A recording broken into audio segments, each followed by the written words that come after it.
Hello friends, வணக்கம் and welcome back to மலசமல் kitchen. இந்த வீடியோவில் முடக்கத்தான் கீரை இட்லி பொடி எப்படி செய்யறதுன்னு பார்க்கலாம். முடக்கத்தான் கீரை பார்த்தீங்கன்னா மூட்டு வலி, முடக்குவாதம், ஆர்த்ரிடைஸ் உள்ளவங்களுக்குலாம் ரொம்ப நல்லது. ஃபர்ஸ்ட் இந்த பொடி செய்ய தேவையான பொருட்கள் என்னென்னு பார்க்கலாம். 3/4 கப் அளவு கருப்புளுந்து, 3/4 கப் அளவு வெள்ளை எள்ளு, 2 கப் அளவு க்ளீன் பண்ணி நிழல்ல உணர்த்தின முடக்கத்தான் கீரை இலை, அது கூடவே 6 கொத்தளவு கருவேப்பிலை. கருவேப்பிலை ஆப்ஷனல் தான், வேணா சேர்த்துக்கலாம்.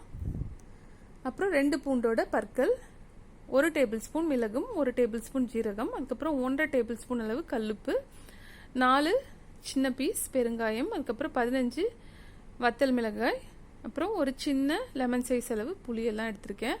ஃபர்ஸ்ட் பேன் சூடு பண்ணி உளுந்த நல்லா வறுத்துடலாம். நல்லா செவக்க வறுத்துடணும். நல்லா வாசனை வரும் உளுந்து வறுபட்ட அப்புறம் அதை ஒரு பிளேட்டுக்கு மாற்றிட்டு அடுத்ததாக எள்ளு வறுத்துக்கலாம்.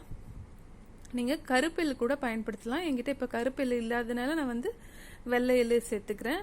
இந்த பொடியில் பார்த்தீங்கன்னா கருப்புளுந்து, எள்ளு இதெல்லாமே நமக்கு ரொம்ப நல்லது உடம்புக்கு.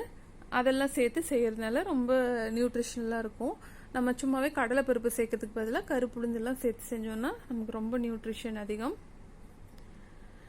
இப்போ இது கூட 1 டேபிள் ஸ்பூன் மிளகு, அதுக்கப்புறம் 1 டேபிள் ஸ்பூன் அளவு ஜீரகம்லாம் சேர்த்துடலாம். டைஜஷனுக்காக நம்ம பெருங்காயம் சேர்த்துக்கலாம். பெருங்காயம் நல்ல வாசனை தரும் இந்த பொடிக்கு. நெக்ஸ்ட் இது கூடவே நம்ம எடுத்து வச்சிருக்க புளியை சின்ன சின்ன பீஸஸாக பிச்சு சேர்த்துடலாம். புளி சேர்க்கறதுனால நல்லா புளிப்பாக நல்லா இருக்கும் இந்த பொடி. அடுத்தது உப்பையும் இது கூடவே சேர்த்து நம்ம வறுத்துட போகிறோம். உப்பு காரம் கொஞ்சம் தூக்கலாக தான் இருக்கணும். நம்ம பொடி செய்யும் போது அது நாள்பட நம்ம வைக்கும்போது 2-3 மாதம் வச்சு சாப்பிடும்போது அந்த உப்பு காரம்லாம் கொஞ்சம் கம்மியாயிடும். அடுத்ததாக 15 வத்தல் மிளகாய் சேர்த்துக்கலாம். என்னோட மிளகாய் கொஞ்சம் காரம் கம்மியாக இருக்கிறதுனால நான் 15 சேர்த்துக்கிறேன். உங்கள் காரத்துக்கு ஏற்ற மாதிரி நீங்கள் 10-12 கூட சேர்த்துக்கலாம். அடுத்ததாக பூண்டு சேர்த்துக்கலாம். பூண்டுமே ரொம்ப எதிர்ப்பு சக்தியெல்லாம் அதிகமாக கொண்டது. அதனால் அதை சேர்த்து செஞ்சால் பொடி வாசனையாகவும் இருக்கும், நமக்கு ஹெல்த்துக்கும் நல்லது. இப்போ இதெல்லாம் நல்லா வறுபட்ட அப்புறம் எல்லாத்தையும் ஒரு பிளேட்டுக்கு மாற்றிட்டு நம்ம இதில் எடுத்து வச்சுருக்க முடக்கத்தான் கீரை இலையை சேர்த்துடலாம். நம்ம என்னதான் காய வச்ச இலை எடுத்தாலையும் அது நல்லா மொறுன்னு இருக்காது அந்த இலை. அதனால லேசாக நம்ம சூடு காட்டிட்டு அதுக்கப்புறமா அதை மிக்சியில் போட்டு அரைச்சோன்னா நல்லா அரைப்பட்டு நமக்கு பொடி சூப்பராக கிடைக்கும். அதே சமயம் நம்ம நிறைய நாளும் வச்சுக்கலாம்.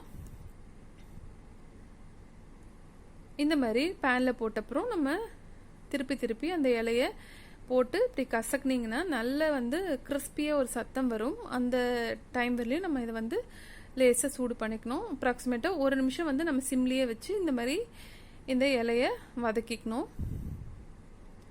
இந்த இலை வதங்கின அப்புறம் நம்ம ஸ்டவ் ஆஃப் பண்ணிட்டு இந்த தட்டில் எடுத்து வச்சிருக்க உளுந்து எல்லோட சேர்த்து இந்த கீரையும் நல்லா ஆற வச்சிடணும். கம்ப்ளீட்டாக ஆறினப்புறம் இது ஒரு மிக்சி ஜாரில் சேர்த்துட்டு நல்ல ஒரு பொடியாட்டம் அரைச்சிக்கலாம். கொஞ்சம் கொரப்பாக இருக்கணும் இந்த இட்லி பொடி. நீங்கள் முடக்கத்தான் கீரை சேர்த்து செஞ்சீங்கன்னு சொன்னால் நம்பவே மாட்டாங்க, அவ்வளோ சூப்பராக இருக்கும் இந்த இட்லி பொடி. இது நம்ம சாதத்துக்கு கூட நெய் போட்டு பிசைஞ்சு சாப்பிட்லாம். இன்ஸ்டண்ட்டாக இட்லி தோசை மாவு வச்சு முடக்கத்தான் கீரை தோசை எப்படி செய்யறதுன்னு முடக்கத்தான் கீரை துவையிலும் நான் ஆல்ரெடி வீடியோ போஸ்ட் பண்ணியிருக்கேன், செக் பண்ணிக்கோங்க. இந்த ரெசிபி உங்களுக்கு பிடிச்சிருந்தா மறக்காம மலசமல் கிச்சன் சேனலுக்கு சப்ஸ்கிரைப் பண்ணிக்கிட்டு கூடவே பக்கத்தில் இருக்க அந்த ரெட் கலர் பெல் ஐக்கானையும் ப்ரெஸ் பண்ணுங்க. அப்போ தான் நம்ம சேனலில் வர வீடியோஸ் எல்லாம் நீங்கள் மிஸ் பண்ணாமல் பார்க்கலாம். வேற ஒரு யூஸ்ஃபுல்லான வீடியோவில் உங்களை சந்திக்கிறேன். தேங்க்யூ.